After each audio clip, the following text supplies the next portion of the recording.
Suivez les aventures foncières de Copraf. L'épisode 2 des aventures foncières de Copraf est intitulé « L'arnaque, le terrain de l'illusion ». Le thème traité est la vérification de la nature juridique du terrain, domaine national et titre foncier.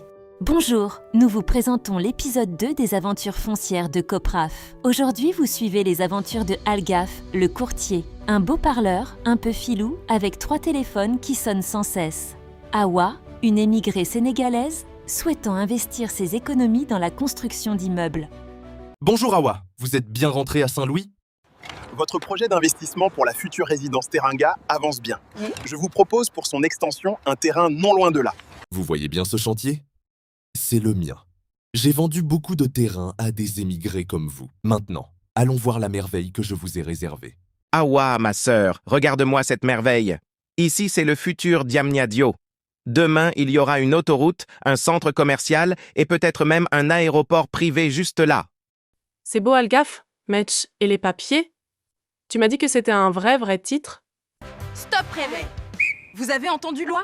Délibération et titre dans la même phrase poids ? Attention au mélange de pinceau fer. Comme vous pouvez le voir sur ces schémas, une délibération de la mairie sur le domaine national ne fait pas de vous un propriétaire définitif. C'est un droit d'usage. Si vous voulez un titre foncier pour construire votre château, il y a un long chemin administratif à faire. Je vous donne quelques conseils. 1. Vérifiez au cadastre, le terrain est-il immatriculé ? 2. Vérifiez à la conservation foncière, le vendeur est-il le vrai propriétaire ? 3.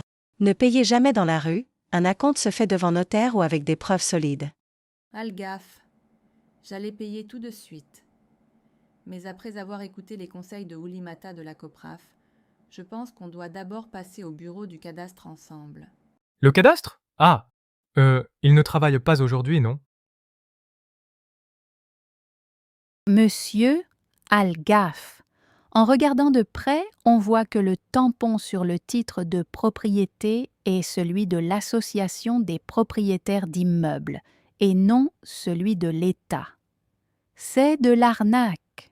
Écoute bien, Awa. Au Sénégal, il y a une différence de taille entre occuper et posséder. Étape 1. L'affectation, la délibération. Ce que Algaf te montre, c'est une délibération sur le domaine national. La mairie t'accorde le droit d'occuper le terrain pour y vivre ou cultiver. Mais attention, tu n'as pas le droit de le vendre.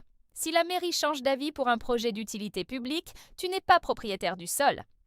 Étape 2. Le bail, le juste milieu.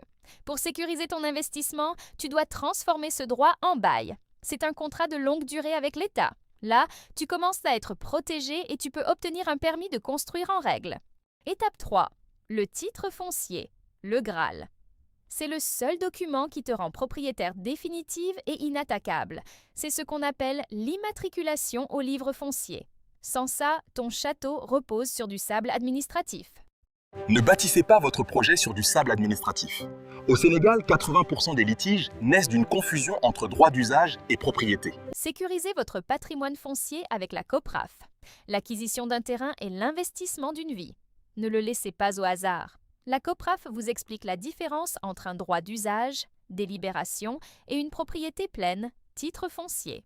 Nos 3 règles d'or. 1. Identifier au cadastre. 2. Vérifier à la conservation. 3. Contracter devant notaire.